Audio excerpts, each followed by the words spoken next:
फल को देख रहे हैं आप? अभी अभी अपनी डाल से अलग हुआ है। बड़ा दुख होता है ना जब आप अपने उद्गम से अलग होते हैं, परंतु ये दूरी भी आवश्यक है। अब इस फल को ही ले लीजिए। अपने जीवनदाता वृक्ष से अलग होकर ये ना केवल किसी की भूख शांत करेगा, अपितु इसके भीतर के बीज से एक नए वृक्ष का सृजन भी होगा और कई फल जन्मेंगे। सृजन की प्रतिक्रिया में पीड़ा आवश्यक है। यदि पीड़ा नहीं होगी तो सृजन नहीं होगा। पीड़ा अपने उद्गम से दूर होने, पीड़ा अपनों से दूर होने। इस फल की भांति हम मनुष्यों को भी अपने उद्गम से, अपने सगे संबंधियों से अलग होना पड़ता है। और यही अलगाव एक नए सृजन को, एक नई सृष्टि को, एक नए विकास को जन्म देता है। इसलिए ऐसे अलगाव से दुखी मत होइए, उसका स्वागत कीजिए, क्योंकि ये विकास की नींव है। अपराध वो भावना है जिसके कारण संसार में सदा दुख ही व्याप्त रहता है। हम सब अपराधियों से घृणा करते हैं, उन्हें कोसते हैं, परंतु क्या कभी विचार किया है कि कोई भी जन्म से अपराधी नहीं होता? तो ऐसा क्या कारण है कि कोई इतना बुरा बन जाता है कि वो बुराई की सीमाएं ही पार कर जाए? कारण है कामना। यदि कामना पर नियंत्रण ना रखा जाए, यदि कामना को पूर्ण करने के लिए परिश्रम ना किया जाए, तो वो तृष्णा में बदल जाती है, और तृष्णा लालच में, और लालच छल में, और छल करते ही मनुष्य अपराध की ओर अपने पग बढ़ा देता है। इसलिए ये अत्यंत आवश्यक है कि मन की कामनाओं पर नियंत्रण रहे। यदि मन पर नियंत्रण रहेगा तो अपराध पर स्वयं ही नियंत्रण हो जाएगा। हम सबका मन करता है कि हम जीवन में ऐसे शिखर पर पहुंचे जहां हमसे ऊपर कोई ना हो, जहां हमें कुछ करने की आवश्यकता ना पड़े, है ना? कुछ लोग इस शिखर पर पहुंच भी जाते हैं, परंतु उनका मन सदा विचलित रहता है। इतनी मनोरंजक बात है ना कि जिस विश्राम को पाने के लिए हम इतनी मेहनत करते हैं, इतना परिश्रम करते हैं, वो हमें मिलता ही नहीं।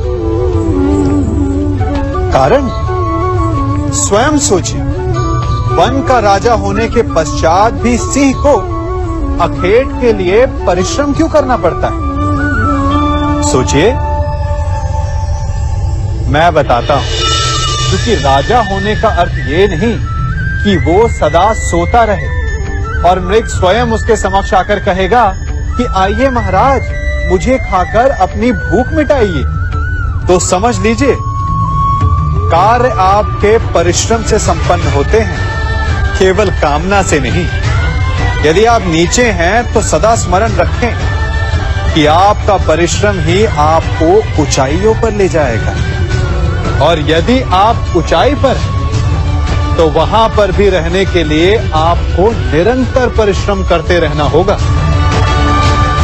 अर्थात परिश्रम से मुक्ति नहीं है, क्योंकि परिश्रम ही जीवन है। सबसे अधिक महत्वपूर्ण क्या है?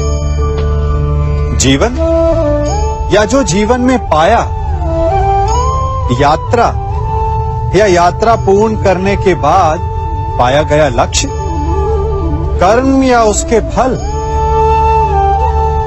बहुत ही महत्वपूर्ण परंतु विकट प्रश्न है ना? परंतु तनिक धीरज से सोचेंगे तो इसका उत्तर अधिक कठिन नहीं है। यदि जीवन यात्रा है तो उसका लक्ष्य क्या होना चाहिए? स्वयं सोचिए।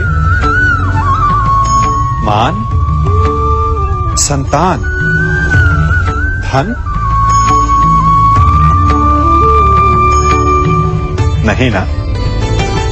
अंतिम लक्ष्य है परम आनंद, और ये अचानक से नहीं मिलता। इसे पाने का केवल एक ही उपाय है, और वही आपका कर्म, वही आपकी यात्रा भी, और वही आपका प्रारब्ध भी है। और आपको कौन बताता है कि आपके लिए सही क्या है? वो है आपका मन, जो मस्तिष्क की भांति हानि और लाभ नहीं सोचता, जो आपको ये बताता है कि शुभ किसमें, संसार का कल्याण किसमें, आनंद किसमें। यदि आपका मन संयमित है तो वो आपका सबसे महत्वपूर्ण मार्गदर्शक है, जो आपकी यात्रा, आपका लक्ष्य, आपके कर्म और उसके फलों को सबको शुभ बना सकता है।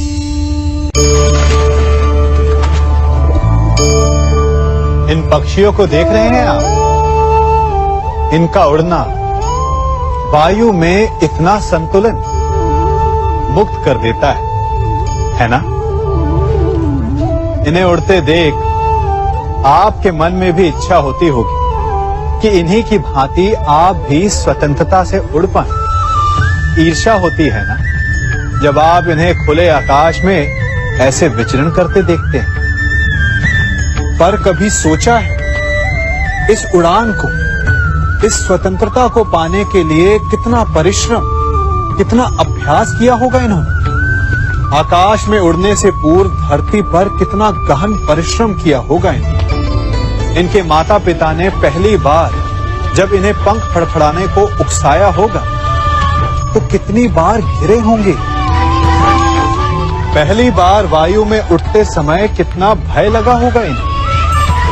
अपनी पहली उड़ान के पश्चात धरती पर उतरते समय गिरकर कितनी चोट खाई होगी।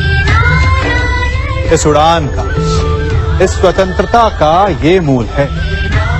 यदि आप ये दे सकते हैं तो अवश्य आप भी इस स्वतंत्रता को पा सकते हैं। इन पक्षियों की भांति ही अपने चारों ओर जब भी आप किसी सफल मनुष्य को देखें तो उससे ईर्ष्या ना करें, उसके परिश्रम और पीड़ा को समझने का प्रयास करें जो उसने यहां तक पहुंचने में पाई है। प्रेरणा लें, प्रयास करें और स्वयं भी सफल हो जाएं। कभी वन में सिंह को अखेट करते देखा है? हमें लगता है कि सिंह तेजस्वी है, बलशाली है, तीव्र है, इसलिए वो अखेट कर पाता है।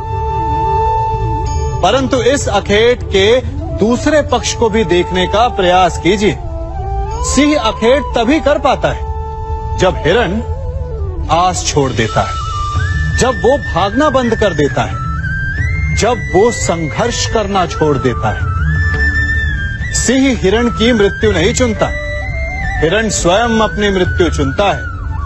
ठीक उसी प्रकार असफलता हमें नहीं चुनती, हम असफलता को चुनते हैं। ये हम ही हैं जो आशा को छोड़कर संघर्ष करना छोड़ देते हैं और भाग्य का अखेट बन जाते हैं। इसलिए संघर्ष करना मत बंद कीजिए, प्रयास करते रहिए और सफलता आपकी मुट्ठी में होगी। जब घर में अंधकार छा जाता है तो प्रकाश लाने के लिए आप क्या करते हैं? दीपक ढूंढते हैं और उसकी लौ को प्रज्वलित करते हैं, और फिर अंधकार अपने आप दूर हो जाता है। अब आप कहेंगे कि इसमें कौन सी नई बात है? यदि अंधकार को दूर करना है तो दीपक की लौ को प्रज्वलित तो करना ही पड़ता है। यही बात तो समझने की है। यदि अंधकार से लड़ना है तो अंधकार का सहारा नहीं लिया जा सकता, उसके लिए प्रकाश की आवश्यकता होती है। घृणा का अंत करना है तो उसे घृणा से अंत नहीं किया जा सकता, उसे प्रेम की आवश्यकता होती है। शत्रुता का अंत शत्रुता से नहीं किया जा सकता, उसे क्षमा की आवश्यकता होती है। यदि आपको नकारात्मक ऊर्जाओं से लड़ना है तो स्वयं को सकारात्मक बनाना होगा और तभी आपके जीवन में वास्तविक आनंद आ सकेगा। एक न एक बार हर युवा के जीवन में एक ऐसा समय आता है जब उसे लगता है कि उसके माता पिता उसके साथ बहुत कठोर हो रहे हैं। मैं आपसे पूछता हूं, क्या आपने कभी कुम्हार को मटकी बनाते हुए देखा है? वो गीली माटी से मटके को चाक पर आकार देता है और वास्तविक आकार वो मटकी को तब देता है जब वो लकड़ी के संभल से मटके को बाहर से पीटता है। हम सभी उस कुम्हार को मटके को पीटते हुए देखते हैं, परंतु उस कुम्हार के उस हाथ को नहीं देखते जो मटके को भीतर से बाहर की मार से सहारा दे रहा है। हमारे माता पिता भी ऐसे ही होते हैं। अपनी संतान के भले के लिए, उसके भविष्य को आकार देने के लिए कभी कभी वो कठोरता को भी अपनाते हैं। आप केवल उनकी कठोरता को मत देखिए, उस संभल को भी देखिए जिसने आपको भीतर तक से संभाल कर रखा है।